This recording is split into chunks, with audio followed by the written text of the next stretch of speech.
Today we're going to talk a little bit about temptation. And so as I was thinking about temptation, I made this observation basically as it relates to me, and I think this is probably true of you as well, that temptation for me, temptation is always an invitation to embrace self-interest. Have you noticed this? I mean, when I'm tempted to do something, it's always, from my perspective, something that's going to be beneficial to me, or I think will be beneficial to me, but it's certainly all about me. I am never tempted to be selfless.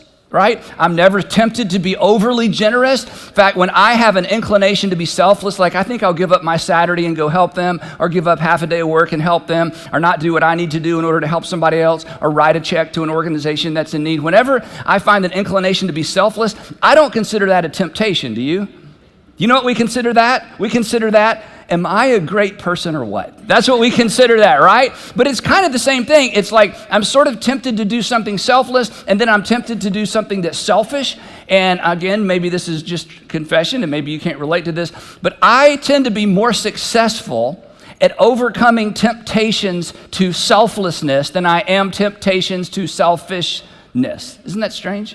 And then I've learned, and we've all learned, and some of you are in the middle of this. In fact, maybe it's why you're watching or listening or why you're in church today. We learn that over time, that in our pursuit of our selfish self-interest, that we eventually hurt ourselves. And oftentimes we hurt others.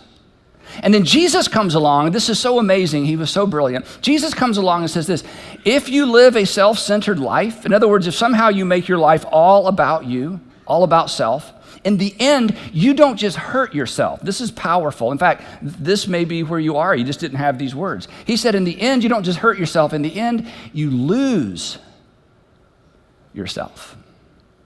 For the next few weeks, we're following Jesus from the time that he was introduced to the world to the time that he sacrificed his life for the world.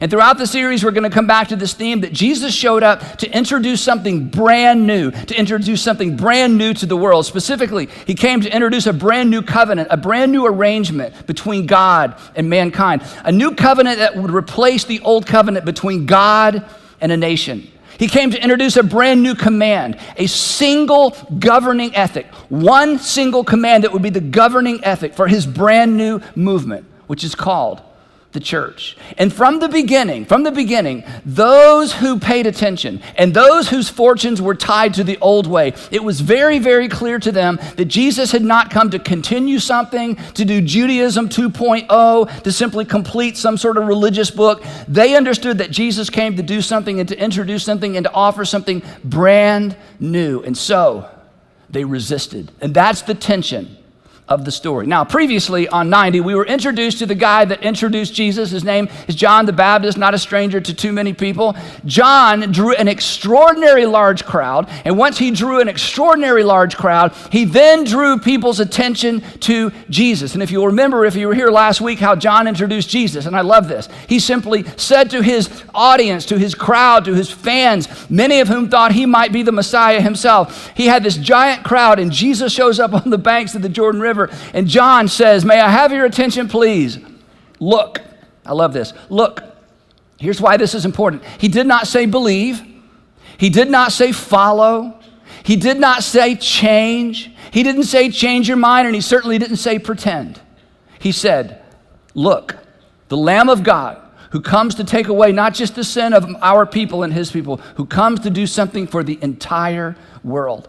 And then Jesus makes his way down into the Jordan River, and he insists that John the Baptist baptize him. And this is so backwards. This is so upside down. In fact, when he gets down into the river, John is a little bit embarrassed because he's told his whole audience how great Jesus is and that he's not even worthy to be Jesus' servant. And now Jesus comes into the water, and he insists that John baptize him, which is a symbol of him placing himself under John's authority. This is so upside down. In fact, the text says this, but John tried to deter him. Imagine you're face to face with the Son of God and you say no. I mean, we do that all the time because he's invisible, but imagine you're standing with Jesus and it's like, no. John tries to deter him saying, I need to be baptized by you. You are the greatest one. You are the great one. You're the one we've waited for, in some cases for centuries. And now you're here and you want to submit yourself to me. This doesn't make any sense. And you should be baptized. You should be baptizing me. I don't have any business baptizing you. Again, it was so backwards. It was was so upside down. And here's the point.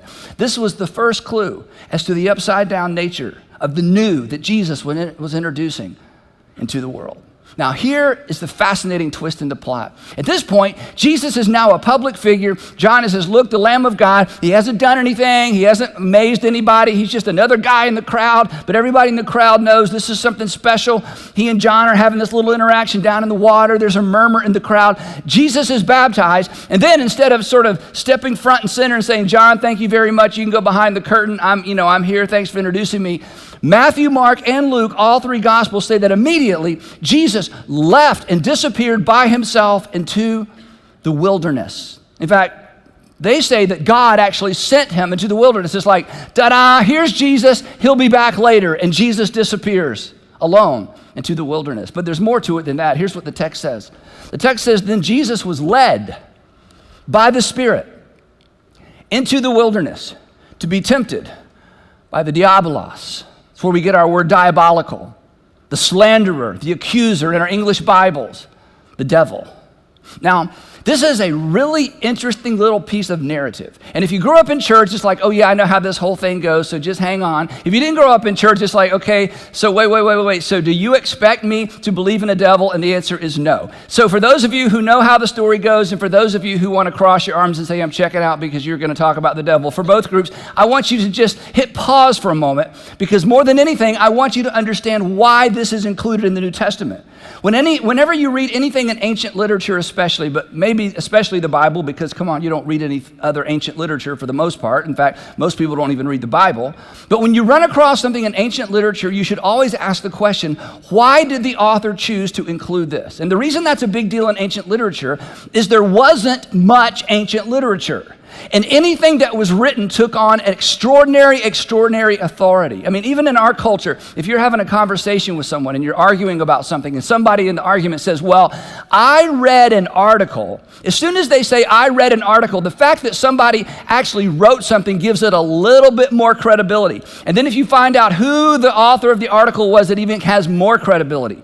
Well, in a day and age in ancient times when virtually nobody could read and nobody could write, like over 90% of the population, anything that was written down had extraordinary authority. It was expensive to write anything down. And so you have to ask, of all the things Matthew, Mark, and Luke could have written down about Jesus, why did they include this? Why was this so important? As strange as it is, as odd as it is, as many questions as it surfaces for all of us and for them, why in the world would they include this little bit of narrative? And the answer is, it's not a lesson on how to overcome temptation, although there's certainly some takeaways. It's way bigger than that. It's way more epic than that. And what happens next is central to the story of Jesus. Because Jesus, in these moments, and as we're going to discover later, Jesus throughout his life was tempted to opt for the old ways instead of the new ways that he had come to introduce. The old way being the me first way, the kingdoms of this world way. In fact, Luke says this was recurring temptation throughout his life. So here's how it went down. After fasting 40 days, 40 nights, he was hungry. This may be the most obvious statement in all of the New Testament, but they included it in case we missed that little detail. He fasted for 40 days and 40 nights, and he was hungry. And why do they include this? Here's why. Because they wanted their readers to know in the first century, he was human. He was a person. This is why the Apostle John constantly said, our hands have handled. We touched him. He was not a ghost. He was not an apparition. He was not some sort of spirit. He was human. So he fasted 40 days and 40 nights, and he was hungry, and he was weak, and he was vulnerable. And it's as if he was saying to the tempter, come on, give me your best shot.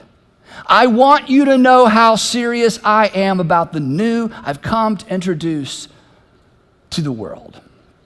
And the tempter came, the text says. The tempter came to him, and now it's a new Greek word, paradzo, which basically means the inquisitor, the tester, the prodder, the poker, the person that's going to try to get out of him what no one else could get out of him.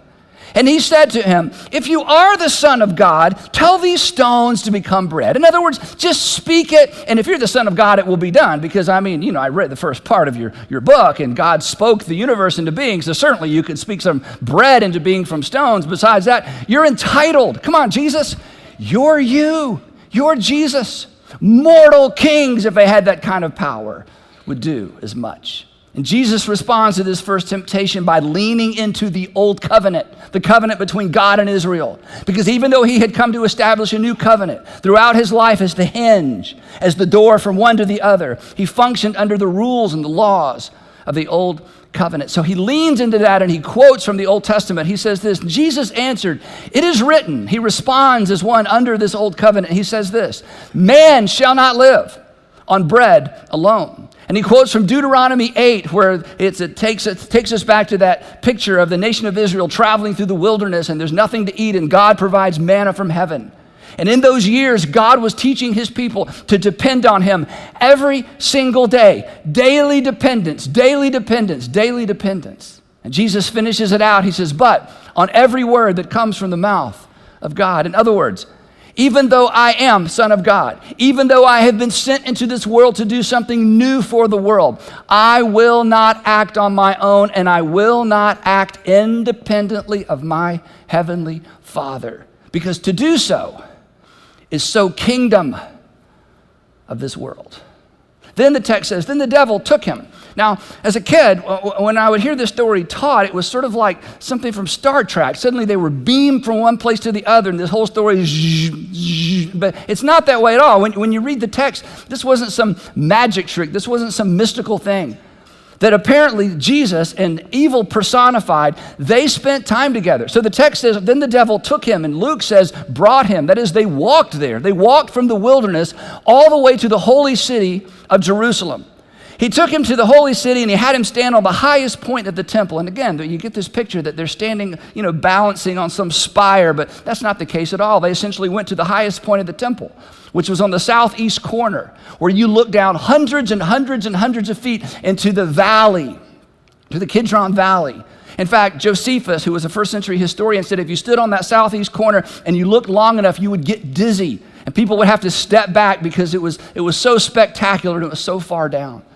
And so the tempter says to Jesus, okay, let's try this. Then the devil said to him, then he said, if you are the Son of God, why don't you just throw yourself down? I mean, people would notice. This would be a big deal. I mean, they saw you on the banks of the Jordan River. That was, a big deal. I mean, who is this guy again? But I'm telling you, you throw yourself off this ravine, into this ravine, and you dust, shake the dust off. I mean, that's pretty spectacular. I mean, why don't you just throw yourself down? For it is written, and now the tempter actually quotes the Old Testament that Jesus too can play that game. He says this, quotes Psalm 91.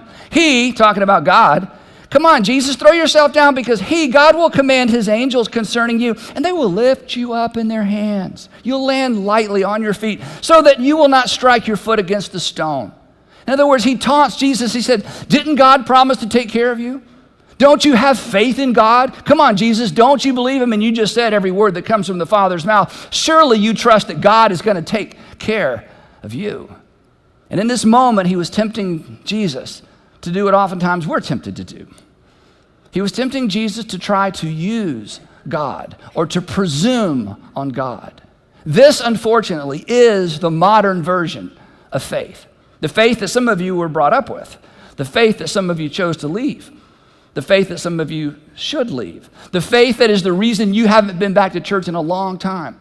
The faith that says, if you just believe, you'll receive. If you just believe, you'll receive. If you just believe enough, if you just quote a verse, God has to come through for you. And Jesus answered and said this, it is also written, do not put the Lord your God to the test. And he quotes Moses when Moses was addressing the nation of Israel on their way to the promised land.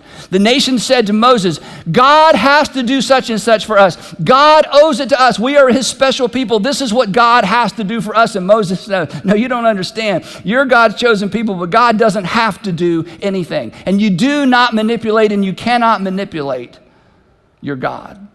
In fact, the point for us, and we'll move on, is simply this.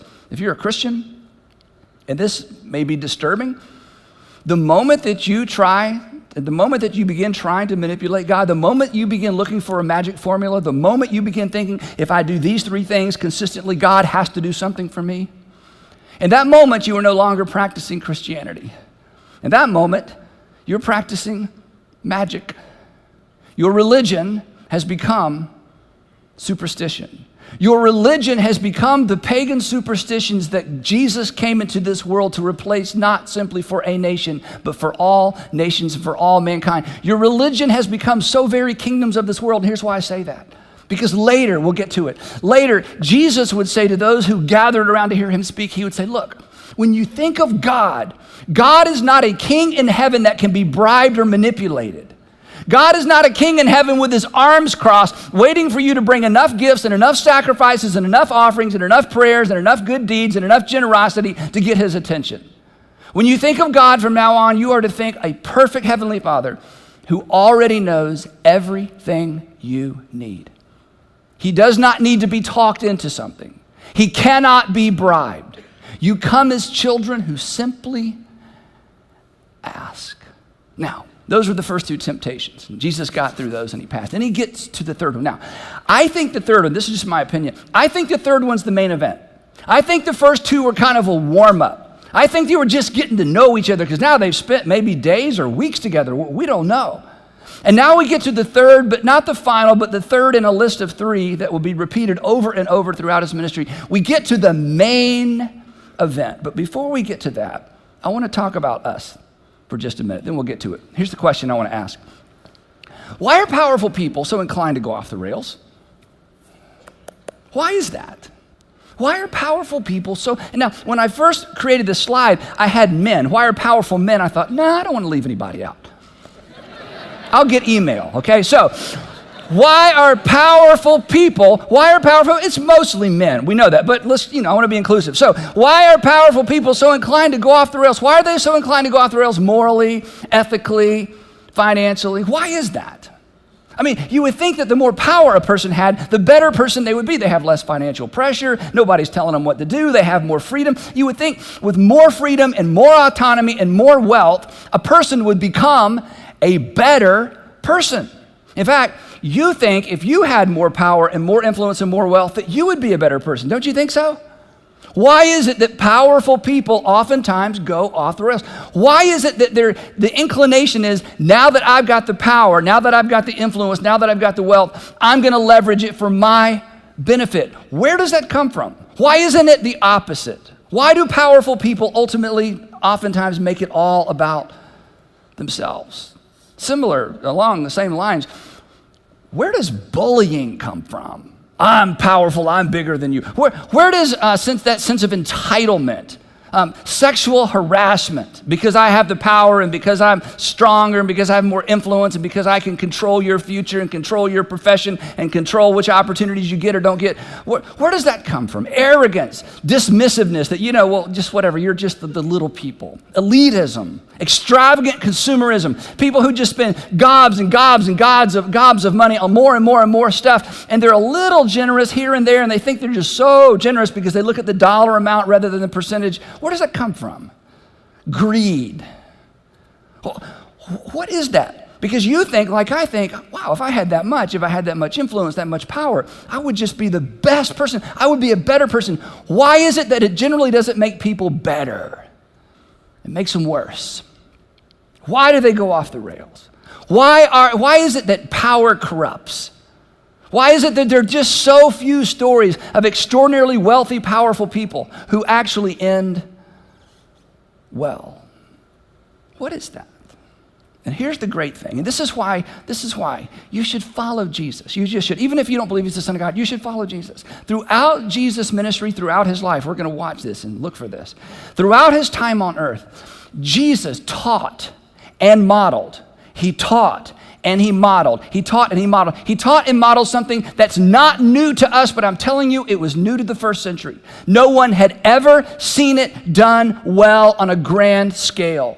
He taught and modeled that power is not primarily for the benefit of the powerful. No one had ever heard of such a thing. That's just not the way the world works. That's not how you get anything done. Jesus, if you're going to start a movement, if somehow you're going to move the needle, if somehow you're going to change what's happening in the vicinity of your hometown in Jerusalem and Judea and Galilee, if somehow you're going to get the Jewish people back on track and in sync with the will of God so God can do something magnificent, this isn't going to work. This is upside down. He taught that wealth is not primarily for the benefit of the wealthy. Jesus consistently taught, in fact, Jesus talked so much about money, and Jesus consistently said that wealth is a steward.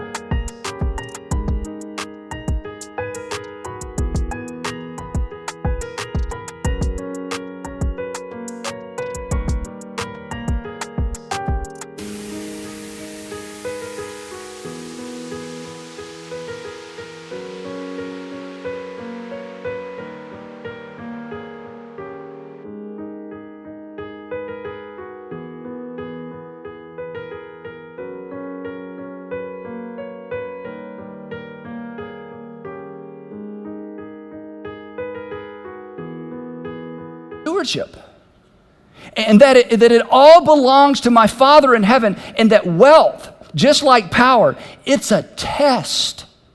It's a test to see how well you will do, and how well you do is judged not on how you spend it on yourself, but how generous you become, if you can be trusted with more later. And very few people passed the wealth test. Very few people. Now, I know when I say that, I know what you're thinking. I'd like to at least sign up for the test. Can you sign up for that test? Because I think I could pass it. I'd at least like to try to take the test, right? And the truth is, if you're listening to me or watching me or you're in one of our rooms, you're already taking that test. 70% of the people in the world, 80% of the people in the world would consider you wealthy. 90% of the people in the world would consider you wealthy. And you know what you do? You do what I do. You think, yeah, well, I'm like middle. There's the super rich. Wherever you are, there's more. And they're the rich. That's who Jesus is concerned about. And Jesus will say throughout his ministry, wait. What's in your hand? What's in your hand? What's in your hand? Who do you think that's for? Well, I earned it. I deserved it. And Jesus is going to say consistently, that's the kingdoms of this world. That's the way the world has always worked. I have come to introduce something new. And that influence, he would teach, is not primarily for the benefit of the influential. And then, throughout his ministry, that's why this is such an epic battle. This is why the whole story begins here. Throughout his ministry, he would be tempted right up until the very last night on this earth. Throughout his life, he would be tempted to go kingdoms of this world and to take what was rightfully his, and to leverage what he could leverage for himself. And that's why I think this third temptation was the point of the whole interaction. Again, the devil took him, didn't magically take him, they walked there together. Again, the tempter took him to a very high mountain, and he showed him all the kingdoms of the world. And of course, that's impossible, but now we can do it with Google Earth, but somehow they did it then. But here's what I think. This is just and I love this, that they don't leave it there. Matthew doesn't leave it there. Not just the kingdoms of the earth, and this is the point, and their splendor. And I think what happened is they went to a very high mountain, probably north of Jerusalem, at night. And they sat on that high mountain, and it was cold, and they were bundled up, and he saw the whole city lit up at night in all of its splendor. And about 16 miles away, there's Jericho, lit up at night in all of its splendor, all of its history. The epicenter, this was the epicenter of the presence of God in the lives of Jewish people. This was the group that was waiting for God to do something in the world for the nation. And it's as if the tempter said, feast your eyes, because I know this is why you're here. All of this I will give you, he said. Luke tells us, he says it a little bit differently. In Luke, it says, I will give you all of their authority and their splendor. It has been given to me, and I can give it to anyone I want. And besides that, Jesus, I know why you're here. This is what you've come for. I mean, isn't that what we all want? Isn't this what everyone wants? Isn't this what you want? To be recognized, to have your fair share, to have a little bit more power, a little bit more glory, a little bit more wealth, a little bit more influence, a little bit more leverage. Imagine if someone offered you the kingdoms of the world. And he said, all you have to do is bow down and worship me. All you have to do is recognize that it's mine to give.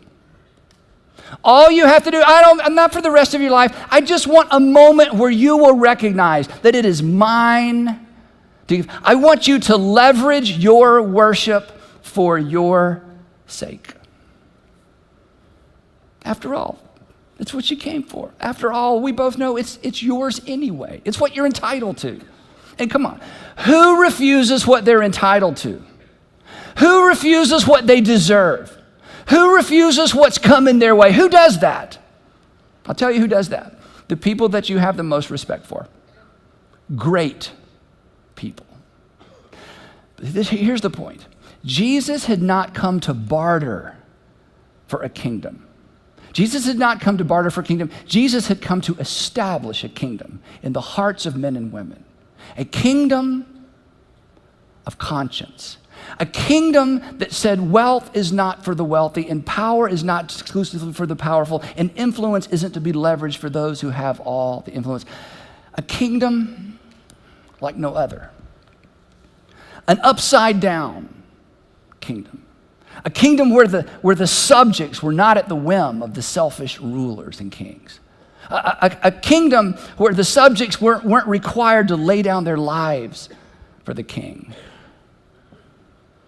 A kingdom where the king would lay down his life for subjects.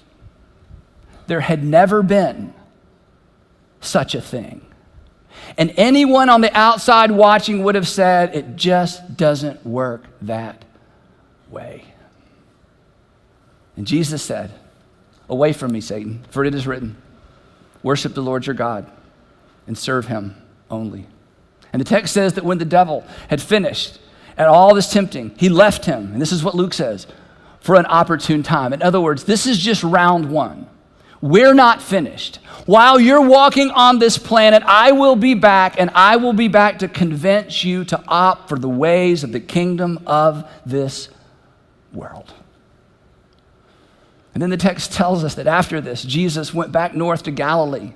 He says he went to Galilee in the power of the Spirit, and news about him spread throughout the whole countryside. And then, just for fun, just perhaps to spite the devil, instead of turning stones into bread, he went to a wedding and he turned water into wine. Not for himself, but for the guest and to honor the host. And do you know why Jesus turned water into wine? Because his mama asked him to do it. And I think that's the point of this entire story is say yes to your mama and no to the devil. Now you laugh and let's just be honest. All of you watching, all of our campuses, you're at home by yourself. How many of you would admit you would be better off if you had said yes to your mama and no to the devil? Let's see those hands. Yeah, a few honest people, that's right. Now here's the real point. Jesus, early on, was offered at some level and to some extent what we all want. But he refused it because Jesus had not come to take over. Jesus had come to take away the sins of the world. And Jesus had not come to lord over. Jesus came to get up under the burden of mankind. In fact, at the end of his time on the planet, and we're going to get to this in a few weeks, I love this piece of narrative. We're going to look at it in detail. Jesus is on his way to Jerusalem, and as many times as he has said this, and as many times as he's modeled it, and as many times as he's taught it and illustrated it, his followers, they still can't get it. They're still thinking, okay, we know the way the world works. Yeah, those are good sermons. Yeah, but whatever. But we know how it works. We know how authority works. We know there's like the top person, and the top person tells the next level what to do, and they tell the next. We know how this works. I mean, we've seen it all our lives. It's the kingdom of the world. It's the way of things. And at the very end, they still haven't been able to wrap their minds around the fact that he has come to introduce a brand new way of living, a brand new way of thinking, a brand new kind of relationship with God. And so he sits them all down and he gives them a little lecture, and we'll look at the lecture in a few weeks. But at the end, he says this, guys, come on, look at me. He would say, even the Son of Man.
Did not come to be served, but to serve and to give his life a ransom for many.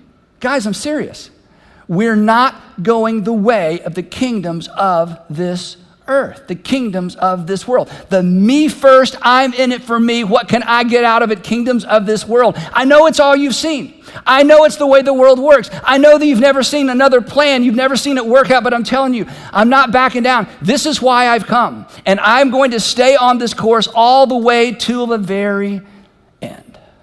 And here's why this is important for you, regardless of your religious belief or background, or if you're part of another faith community.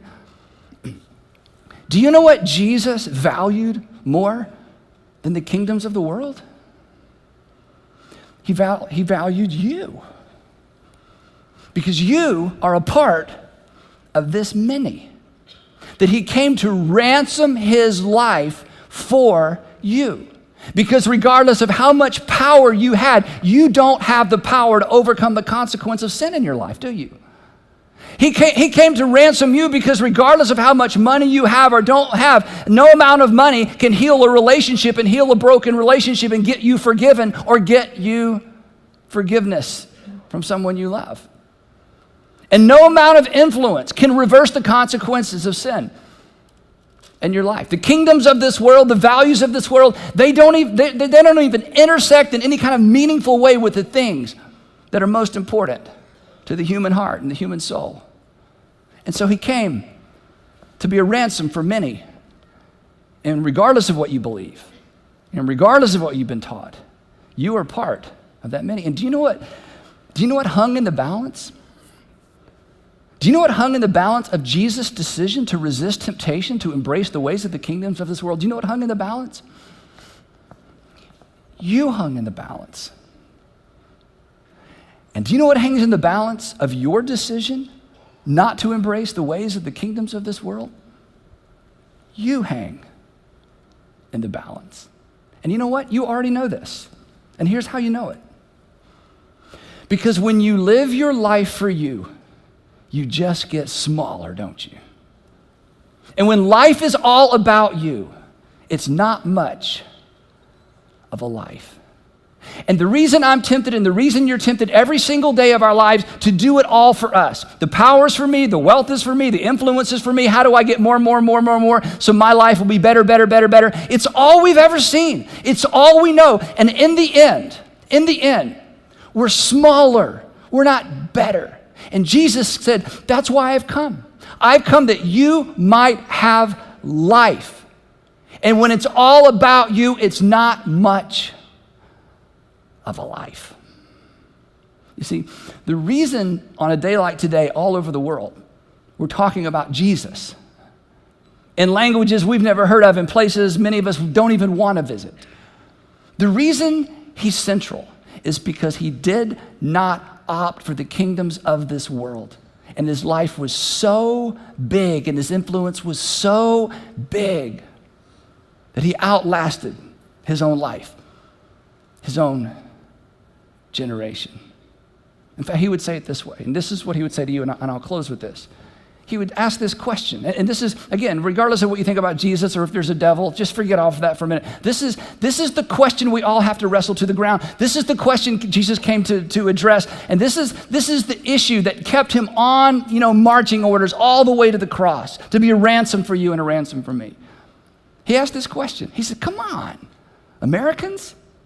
Come on, middle class. Come on, upper middle class. Come on, rich people. Come on, people who are trying to, get there. Come on. Let's just be honest, okay? You know enough to know this is true. What good is it?